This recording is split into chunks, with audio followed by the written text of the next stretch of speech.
Hello, this is মি রোড জাম্বাল সোজরাকে বল চলে যাচ্ছে আবার পাহাড়ের দিকে। আমার কথা হচ্ছে সুযোগ পাইলে হইছে ঘুরতে হবে, লাইফে আসলে ঘোরা ছাড়া কিছু নাই। আমরা নাস্তা করার জন্য দাঁড়ালাম হচ্ছে আপনার কুটুম বাড়িতে। জায়গাটা হচ্ছে চিটাং বাসা মোড়ে। আর এদের হচ্ছে আমার কাছে সবচেয়ে ভালো লাগে তাদের হচ্ছে চাটা। যাই হোক, চলেন এবার রাইড করি। রাইড করতে করতে আমরা চলে আসলাম হচ্ছে একদম বান্দরবনের পথে। যদিও হচ্ছে আমাদের গন্তব্যস্থান হচ্ছে আমাদের থানসি।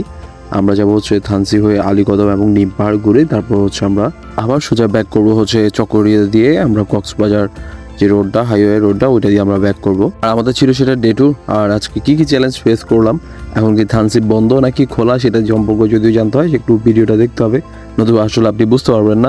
যাই হোক, রাইড করতে করতে আমরা একটা সুন্দর একটা প্লেসে দাঁড়াই। যতটা হচ্ছে আপনি পিকচার দেখতেছেন বা হচ্ছে ভিডিওতে দেখতেছেন থেকে বেশি সুন্দর ছিল এই জায়গাটা। এখানে আমরা সবাই মিলে দাঁড়াই এবং হচ্ছে কিছু ছবি তুলি, ভিডিও শট নিই, তারপর আবার রাইড স্টার্ট করি। সেটা হচ্ছে আবার থানসির উদ্দেশ্যে। হচ্ছে আমরা সকালবেলা 6টা বাজে হচ্ছে রওনা দিই। আমাদের হচ্ছে খুব দ্রুতই হচ্ছে থানচিতে পৌঁছাতে হবে, কারণ হচ্ছে আমরা সাঙ্গু নদী আছে, সাঙ্গু নদীতে হচ্ছে আমরা নৌকায় ভ্রমণ করার উদ্দেশ্যেই আমরা বের হয়েছি। একসাথে ছিলাম 6জন বাইক, যার মধ্যে একজন ছিল খুবই নতুন।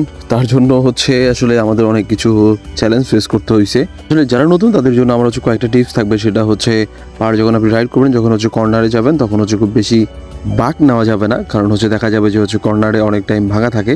সেই ভাঙার কারণে হচ্ছে আপনি স্লিপ কেটে পড়ে যেতে পারেন, সো সাবধান। যাই হোক, আমরা হচ্ছে আবার রাইড করতে করতে হচ্ছে অনেক টায়ার্ড হয়ে যাই। সেখানে হচ্ছে আমরা নেওয়ার জন্য হচ্ছে আমরা ডাবল বি পয়েন্টে এখানে দাঁড়াই। আমরা কিছু নাস্তা করে নিই এখান থেকে এবং কিছু পিকচার তুলে নিই। সবাই হচ্ছে ভালোভাবে নাস্তা করে নিই, কারণ সকালবেলা কি খেলাম না খেলাম সবাই কিন্তু ভালোভাবে পেট ভরে খেতে পারেনি, সবাই আবার ক্ষুধা লেগে গেছে। সো ওইখান থেকে আসলে এত সুন্দর একটা ভিউ আসতেছিল, যেটা হচ্ছে আসলে সার্থক এই ট্যুরটা। ভাই আসলে ট্যুর দিতে গেলে হচ্ছে আসলে মন লাগে, টাকা লাগে না। যাই হোক, আবার আমরা রাইড স্টার্ট করি থানচির উদ্দেশ্যে। এত দ্রুত যেতে যাচ্ছি কারণ একটাই, কারণ হচ্ছে রোডটা অনেক লম্বা আর অনেক বেশি রাইড করা হচ্ছে, অনেক বেশি রাইড করা হবে। সো আমরা যত দ্রুত হচ্ছে থানচি থেকে বের হবো তত দ্রুত হচ্ছে বাসায় পৌঁছাইতে পারবো। আদারওয়াইজ দেখা যাবে যে আমাদের পৌঁছাইতে রাতে 11টা-12টা বেজে যাবে। আমাদের অলমোস্ট প্রায় 400 কিলো মতো হচ্ছে রাইড করা হবে। রাইড করতে করতে আমরা চলে আসি আবার হচ্ছে বলিপাড়া বিজিবি যে ক্যাম্পটা আছে সেখানে। বাট আমরা এখানে আসে আসলে হতাশ হয়ে যাই, কারণ একটাই, কারণ হচ্ছে থানসি বন্ধ, মানে ঝামেলা চলতেছে, সেই জন্য হচ্ছে যাওয়া যাবে না। যাই হোক, আমরা কোনো না কোনোভাবে ম্যানেজ করে ফেলি। ওখানে হচ্ছে আসলে আমরা লাঞ্চ করি। লাঞ্চ করার পর হচ্ছে প্রায় 2-3 ঘন্টার মতো বসে থাকি। বসে থাকার পর হচ্ছে আসলে বিজিবি যারা ছিল ওখানে হচ্ছে ওখানে অফিসার্স আমাদেরকে হচ্ছে অ্যাপ্রুভাল দেয়। দেন হচ্ছে আমরা আবার হচ্ছে রাইড স্টার্ট করি হচ্ছে আপনার থানসির উদ্দেশ্যে। রাইড করতে করতে হচ্ছে আসলে আমরা ম্যাগের একটা খুব ভালো চ্যালেঞ্জ পাই। সেটা হচ্ছে আসলে চ্যালেঞ্জ না, যেটা হচ্ছে আসলে আমাদের জন্য খুব ভালো একটা মোমেন্ট ছিল। বলতে না বলতে আবার হচ্ছে ম্যাগ চলে আসে। তখন হচ্ছে আমরা আসলে দাঁড়াই। খুব ভালো পরিমাণ বৃষ্টি হচ্ছিল, এত বেশি বৃষ্টি হচ্ছিল যা বলার বাইরে।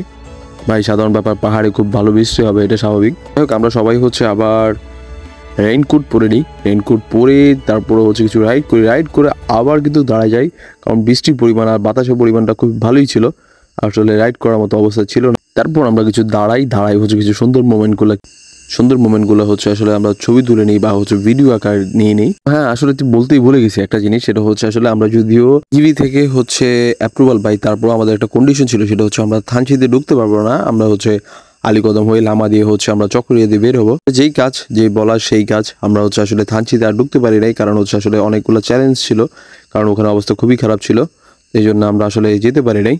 তো আজকে হচ্ছে এই পর্যন্তই। আর যারা হচ্ছে থানচিতে যাওয়ার জন্য আসলে প্ল্যান করতেছেন তারা হচ্ছে আমি বলবো আপনারা হচ্ছে আগামী 1 মাস পরে হচ্ছে আপনারা প্ল্যান করেন, তখন হচ্ছে যেতে দিবে, তখন হচ্ছে একদম পুরোপুরি খুলে দিবে। এখন যতই আপনি চেষ্টা করেন না কেন আসলে দিবে না। এখানে হচ্ছে আপনি লোকাল ছাড়া কাউকে ঢুকতে দেয় না।